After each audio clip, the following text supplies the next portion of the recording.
Hi.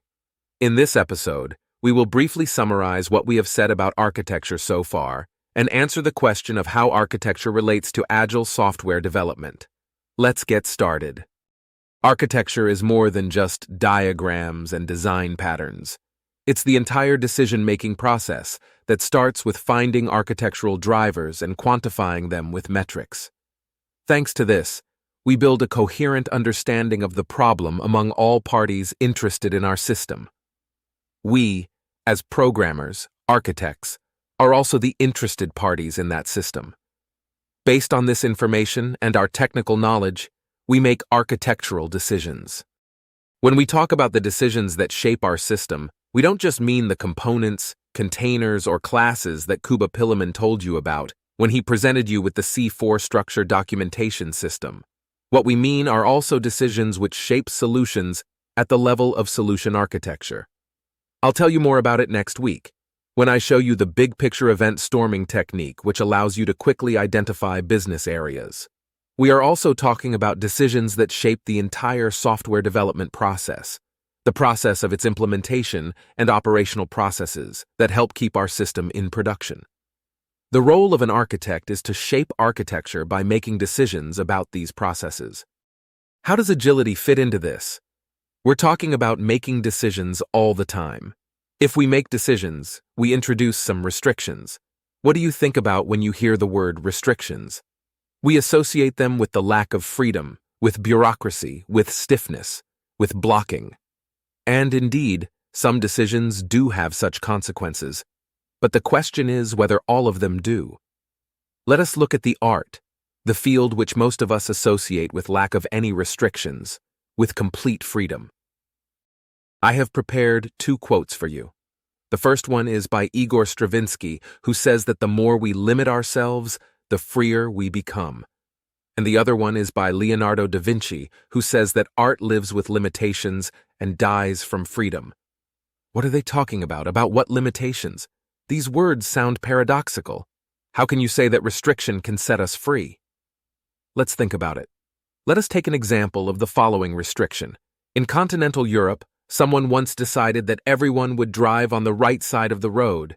You could say, this is restricting the freedom of all citizens. People would like to drive on either side of the road.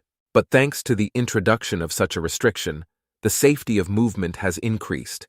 The possible speeds that we are able to develop have increased, and the integration of road systems between the countries of continental Europe has been made possible.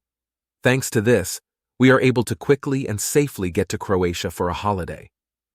On the one hand, we have a restriction that in a minor aspect takes away some freedom, and on the other hand, it gives us many more positive options.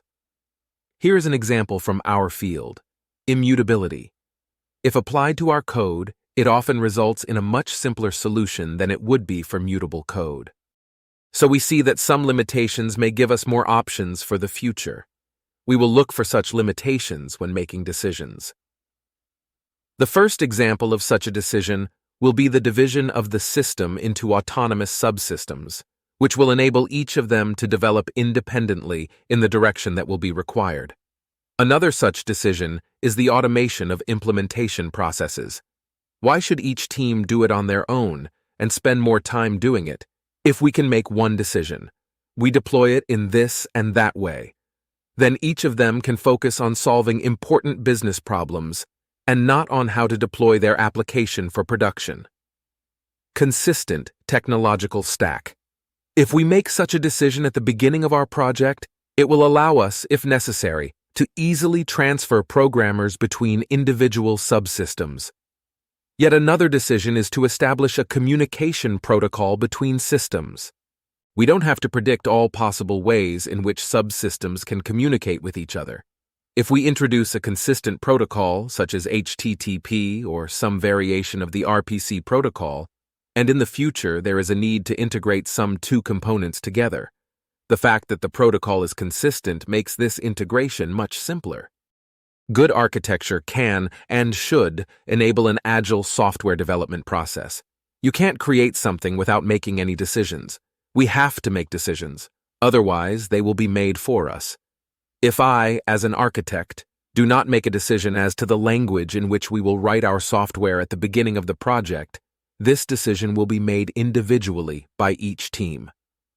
The question is whether teams will make decisions taking into account the needs of all parties interested and the long-term perspective, or will they consider their own interests? Either way, a decision will be made.